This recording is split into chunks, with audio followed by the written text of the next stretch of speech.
గురుగారు ఇప్పుడు దీపారాధన చేసే ముందు ప్రతి ఒక్కరికి ప్రతిరోజు మాక్సిమం కలిగే డౌట్ ఇది. అగ్గి పుల్లలతోటి దీపారాధన చేయొద్దు అంటారు. ఏం పర్వాలేదు చేయొచ్చు అని కూడా చాలా మంది అంటూ ఉంటారు. అసలు ఏది కరెక్ట్, ఏది నమ్మాలంటారు? అంటే ప్రామాణికంగా అగ్గిపుల్లలతో చేయకూడదని లేదు ఎక్కడ. ఎందుకంటే ఈ శాస్త్రాలు పుట్టినప్పుడు అగ్గిపుల్ల పుట్టలేదు. మరి అగ్గిపుల్ల నుంచి అని ఎట్లా చెప్తాడు? చెప్పలేడు. అరణితో అగ్నిని చేసేవారు. అంటే ఇలా ఒక చెక్క ముక్కలా ఉంటుంది, దాన్ని అరణి అంటారు. దాన్ని చేసి దూదికి ముట్టించి నిత్య దీపారాధన చేయడం వేరు, అఖండ దీపం వెలిగించడం వేరు. అఖండంగా ఇంట్లో దీపం వెలిగేది. అయితే అగ్గిపుల్లలతో ఎందుకు వద్దు అంటుంటారు అనే దానికి ఒక చిన్న సైంటిఫిక్ రీజన్ చెప్తాను. మీకు అగ్గిపెట్టిని ఇలా వెలిగించారనుకుంటే ఒక స్మెల్ వస్తుంది ఆ పుల్ల వెలిగినప్పుడు. అది ఆ మందు వల్ల వచ్చినటువంటిది. అది రెగ్యులర్గా పీల్చుకోవడం ద్వారా సమ్ హెల్త్ ఇష్యూస్ రావచ్చు. మనం రోజు పీల్చుకుంటున్నాం అనుకోండి, అదే దీన్ని కంటిన్యూస్గా ఏదైనా ఎఫెక్ట్ అవ్వచ్చు అనే పాయింట్ ఆఫ్ వ్యూలో మీరు కావాలంటే వేరే అగరబత్తిని ఇంకో దీపం దగ్గర వెలిగించి చేయండి. కానీ ఇదేదో దేవతా దోషము అనేటువంటి పాయింట్ ఆఫ్ వ్యూ మాత్రం అక్కర్లేదు. ఇంకొకటి ఏంటంటే, ఇంకొక కోణంలో ఏం చెప్తారంటే, దీన్ని అగ్గిపెట్టి వెలిగించినప్పుడు ఒక దీపం వెలిగే ముందు ఒక రకమైనటువంటి ఆ పదార్థంతో వెలిగింది కదా అది. సో ఆ పదార్థంతో వెలిగింది కాబట్టి దాని స్టార్టింగ్ పాయింట్ అలా అయింది కాబట్టి దాని ఫలితం కూడా అలా ఉంటుంది అని చెప్పి చెప్తూ ఉంటారు. ఎందుకంటే దీపారాధన దేంతో వెలిగిస్తున్నాం అనే కంటే కూడా దీపంలో ఇప్పుడు దీపారాధన చేసేటప్పుడు నూనెతోని, కొబ్బరి నూనెతోని, అంటే నువ్వుల నూనె, కొబ్బరి నూనె, నెయ్యి, ఇలా పంచమూలికా తైలాలు ఇట్లాంటి వాటితో చేస్తుంటాం కదా.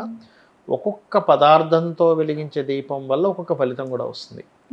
సర్వసాధారణంగా ఏదైనా మనం దీపం పెట్టామనుకోండి అమ్మ, ఈశాన్యంలో ప్రత్యేకంగా మనం కనుక దీపాన్ని వెలిగిస్తే మనకి ఒక్కోసారి చూడండి కొన్ని సమస్యలు పరిష్కారం దొరకదు మనకి.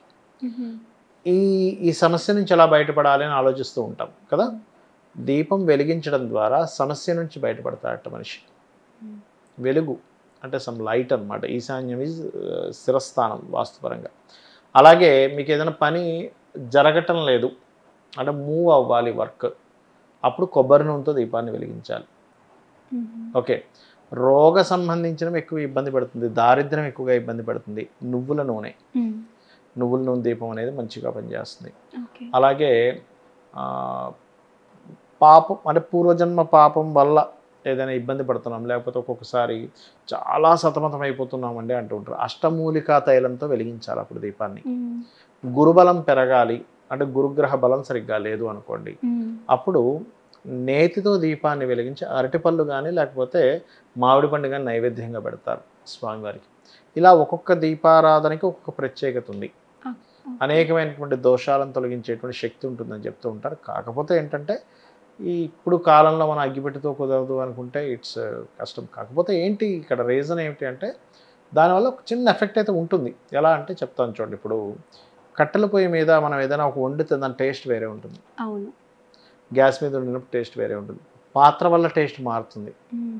మనం కుండలో వండితే పాత్ర వల్ల టేస్ట్ మారుతుంది, సిల్వర్ దాంట్లో అయితే వేరే మార్పు ఉంటుంది, స్టీల్లో మారుతుంది. అంటే కింద మంట బట్టి మనకి తేడా వస్తుందిగా ఇది దాంతో కట్టెల పొయ్యితో వండినప్పుడు. అలాగే టేస్ట్లో ఎలా అయితే తేడా వస్తుందో సేమ్ యాజ్ ఇట్ ఈజ్ ఈ స్టార్ట్ అయినటువంటి అగ్గిపుల్లక మందుతో స్టార్ట్ అయినందుకు దాని ఫలితం కూడా కొంచెం తామసత్వంగా వస్తుంది దాని ఫలితం అనేటువంటి కోణంలో వద్దంటుంటారు యాక్చువల్గా. ఓకే, అది.